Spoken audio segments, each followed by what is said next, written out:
బాగున్నారమ్మా? ఈరోజు మేము అయ్యమ్మ పూజ పోతున్నాము. ఏంటంటే నిన్న చెప్పిన దావత్ ఇయ్యాల చేసుకుంటున్నాం అనుకోరమ్మా.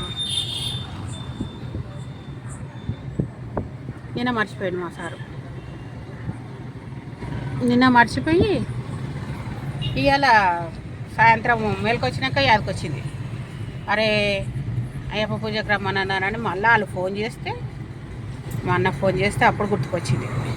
ఇంకా అక్కడికి పోయినాక మా అన్నతోటి అనిపించాలి. ఇక జర్నాలు తినిపిస్తే నాకు జర్నీమల పంపిస్తుంది. నాకు కూడా మా అన్నతోటి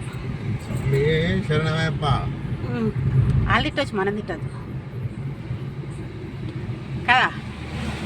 అయ్యప్పలు అనొచ్చు, ఏం స్వామి రాకపోతే ఇవి అని అడుగుతాడు పాపము. ఇక నాడు పోదామనేసి అనంటే అలా దెబ్బకి స్నానం చేసేసుకొని తయారైనాం. ఈ సాలికి మాత్రము అయ్యప్పలు ఎట్లున్నారు అంటే ఆయన శక్తి ఇస్తాడని నాకు కూడా అర్థమైంది.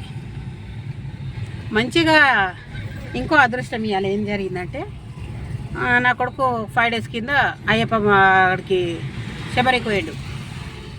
శబరి పోయేసి వచ్చిందన్నమాట. అది సివిల్లో పోయారు అనుకోకుండా, సడన్గా వచ్చి తీసుకెళ్ళారు సామ్రాన్ని ఆయనని.